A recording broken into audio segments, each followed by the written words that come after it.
Hi, I'm Gareth, and in this video we're going to learn how to have some fun with 12-bar blues. Now this may be something that you're already in tune with, or it may be something that's completely new to you. Or you may be thinking, well, you know, I'm a classical musician, I don't know anything about all this stuff. Doesn't matter what your background is. This is such a great thing to be able to do because you can learn to do the pattern for the 12-bar blues, and then before you know it, you'll be making music using this pattern, having the time of your life. So, 12-bar blues, the clue's in the title. It's something that sounds a bit bluesy and it's 12 bars long. And this is the pattern for a 12-bar blues. It's all based on a chord scheme. So, bar 1, 2, 3, 4, 5, 6, 7, 8, 9, 10, 11, 12. And we're going to go C7 in the first bar, C7 in the second bar, C7 in the third bar, C7 in the fourth bar, F7 in the fifth bar, F7 in the sixth bar, back to C7 for bars 7 and 8, then G7 in 9, F7 in 10, back to C7 for 11 and 12. So that's the pattern. Now then, what do I mean by all this C7, F7 stuff and all the rest of it? Well, if I want to make a chord of C, I take C, I take 3 notes above it, which is E, and I take 5 notes above the C, which is G. So that's a C chord. It's got what we call a root, a third, and a fifth. If I put a 7th on it, that's B, but I'm going to put a flat 7 on it, so it's going to be a B flat. That gives me a C7 chord. So if you're wondering what C7 is, well, this is what it is. It's C, E, G, and B flat. So every time you come to a C7 chord, these are the notes you're going to play. So if you're a keyboard player, you can just put down that chord. If you're playing a melodic instrument or you're playing a bass or something, well, you can just walk up and down these notes and go on to B flat. You might want to use an A in between and come through this chord, but you're basically going C, E, G, B flat, but sometimes by adding the A in, it just sort of completes the timing of things for you. So that will be a C7 chord. So if you can find that chord on your keyboard, your piano, your bass, whatever you're playing, well, you've already got 1, 2, 3, 4, 5, 6, 7, 8 bars of your 12-bar blues. So we're 2/3 there already. So that's pretty cool, isn't it? Let's think about the other 2 chords that you need, the F7 and the G7. Now the F7 works like this, just the same thing. You start with F at the bottom. What's 3 above F? Well, that's A. What's 5 above F? That's C. What's 7 above F? It's E. And we're gonna flatten it, okay? So there's your F7 chord. So it's F, A, C, and E flat. And again, if you were going to run this on the bass, you might be going F, A, C, D, E flat, D, C, A, F. So you get the timing of that again. So it's quite good to be able to practice finding these chords before you try and play the whole thing. But that's the F7 chord. Okay, one more to find. It's the G7 chord. So this time we've got G at the bottom, 3 notes above G is B, 5 notes above G is D, and the 7th, well, the 7th above G should be an F sharp, so I'm going to make it an F natural because we're flattening the 7th on the key. So it's a G, a B, a D, and an F. Again, if you wanted to walk up and down a bass line, G, B, D, E, F, E, D, B, G, would be that, or you can find the chords. If you're a keyboard player, what I would do is just do a little bit of practice in finding these chords. C7, F7, and G7. So you've just got those. You can organize those as chords any way you want. I mean, you could have these notes in a different order. Like here I've got G, B flat, C, E, but it's all the same notes. I could have B flat, C, E, G, doesn't matter. You can play around with that as you get more kind of sophisticated with using the chords. But as long as you're using those notes, you've got this chord scheme. Okay, so the next thing is just to try and kind of work through it. So here's bar 1, C7.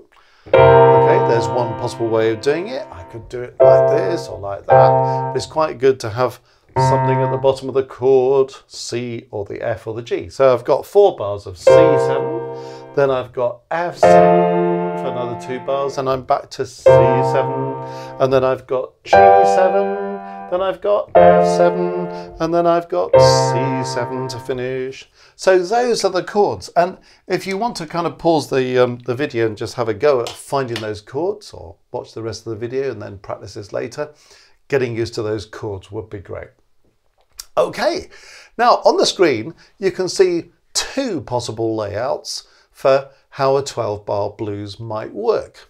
And in the first one, we've got it kind of laid out as it might look for a bass player. So what I was talking about, walking up and down, going C, E, G, A, B flat, A, G, C. So if you look at this, you can see this is what we've got here. And we've got 4 bars of that in accordance with this pattern. So there's 4 bars of that. Now I need to shift to F. A couple of bars of F. Then I go back to C. A couple of bars of C. Then on to G. On to F. And back to C for the last 2 bars. And so on. You can go around it again then if you want to and do something else with it. And if you've got other musicians around you, they could be jamming along, doing something melodic that fits with that chord pattern. Or you could be playing something else in the right hand. Could be a melody, could just be punching some chords. You can do a slow blues, you can do a fast blues. But good idea to start with a slow one and just get used to doing that. So what you might want to do if you're a keyboard player is just practice playing that bass line. If you're a bass player, well, that's a good thing to practice as well. If you're a keyboard player, you might then think, can I add some chords to that? So maybe I can play that bass line and just put some chords in the right hand.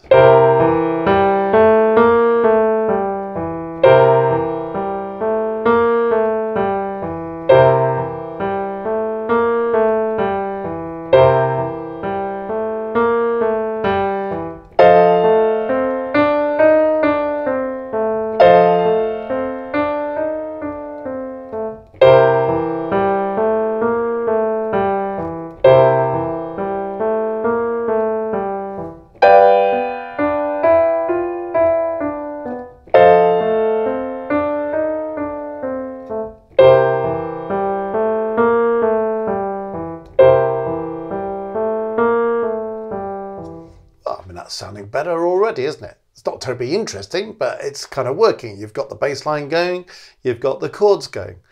If you want to get really adventurous with this, of course, you can speed it up. If you just want to do the chords in the right hand without doing a melody, you could just do something to spruce up the rhythm, get a little bit of syncopation into the rhythm. Something like this, maybe.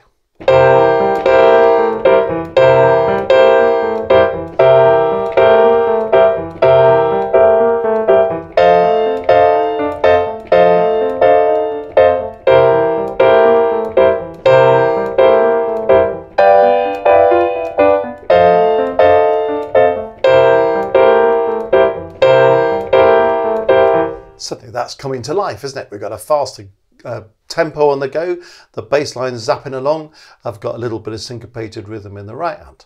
Well, if you can manage all that, that's great. If that's all too much, do something a bit simpler. Or just improvise some kind of melody around that, or work with other musicians who could improvise a melody while you're working with the chords. Get a drummer in if you can as well. Gosh, the sky's the limit. Or the other thing I've got on the screen now is another way of doing it, you know, where you might be doing the 12-bar blues, exactly the same pattern, exactly the same chords, but maybe slightly gentler tempo than we've just gone at, using a kind of swing rhythm. All right, and you can fiddle about with the detail of this. You can adjust the rhythm a little bit to make it a little bit more interesting. You can add notes, take notes out, whatever you like. But basically, as long as you follow the same chord scheme, you can't go too far wrong. So here's a different layout just to show you another possibility.